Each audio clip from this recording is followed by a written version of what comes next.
साथियों नमस्कार, मैं दिनेश कुमार सिंह, पूर्व मंडलायुक्त चित्रकूट धाम मंडल में मैं आप सबका अपने इस YouTube चैनल में हार्दिक अभिनंदन और स्वागत करता हूं। जो साथी अभी तक इस चैनल को सब्सक्राइब ना किए हों, फॉलो ना कर रहे हों, तो कृपया नीचे दिए गए बटन को दबा करके सब्सक्राइब और फॉलो कर लें।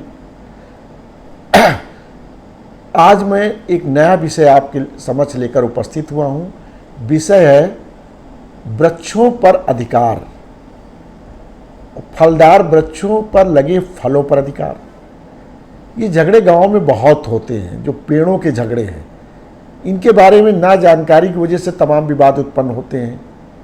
तो सबसे पहले मैं आपको बताना चाहूँगा, धारा 56 उत्तर प्रदेश राजस्व संहिता में इस बारे में स्पष्ट रूप से प्राविधानित किया गया है कि किसी जोत या बाग में जो भी पेड़ लगे हैं, तो वह सारे पेड़ उस जोत या बाग का जो धारक होगा, मतलब जिसके नाम होगी वह जमीन और बाग, उसका अधिकार होगा उन वृक्षों पर। दूसरा, पेड़ आपने देखा होगा, मेड़ों पर जो पेड़ होते हैं उनको लेकर काफ़ी विवाद होता है। तो इसी धारा में ये कहा गया है कि अगर कहीं पर सीमा पर पेड़ लगे हैं, जिसके एक तरफ एक काश्तकार है, दूसरी तरफ दूसरा काश्तकार है, तो सीमा पर लगे हुए पेड़ों को संयुक्त माना जाएगा। मतलब दोनों तरफ के जो धारक हैं, भूधारक हैं, उनका माना जाएगा। तो इसको लेके झगड़ा होता है, मेड़ पे लगे पेड़ हमारा है, मेड़ पे लगे पेड़ हमारा तुम्हारा नहीं है, इसको लेके झगड़ा होता है। तो यहाँ मैं कानूनी तौर पे स्पष्ट कर रहा हूँ, जो कानून में प्रोविजन है कि उस पेड़ पर संयुक्त रूप से दोनों का अधिकार माना जाएगा।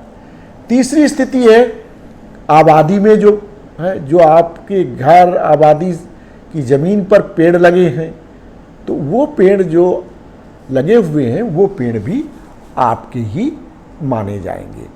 तो इस तरह वृक्षों का अधिकार बिल्कुल स्पष्ट है। आपकी जोत या बाग में है तो आपके हैं, सीमा पर हैं तो दोनों तरफ के काश्तकारों के माने जाएंगे पेड़, संयुक्त स्वामी होंगे, संयुक्त होगा। और अगर आबादी में है तो जिसकी आबादी में है उसका पेड़ होगा। फलदार वृक्ष, फलदार वृक्ष जो कानून लागू हुआ उस तारीख को या उसके बाद जो पेड़ उसके पहले लगाए थे,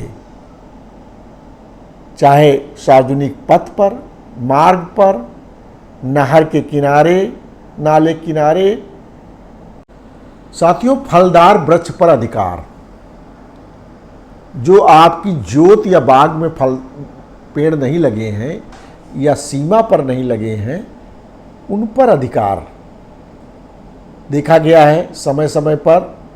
इस कानून के बनने के पहले सार्वजनिक पथ पर, मार्ग पर, नहर के दोनों किनारों पर अगर आपने रेवेन्यू अफसर, पीडब्ल्यूडी के अफसर, सिंचाई विभाग के अफसर या फॉरेस्ट अफसर की अनुमति लेकर के पेड़ लगाए हैं, तो उस पर किसका अधिकार होगा?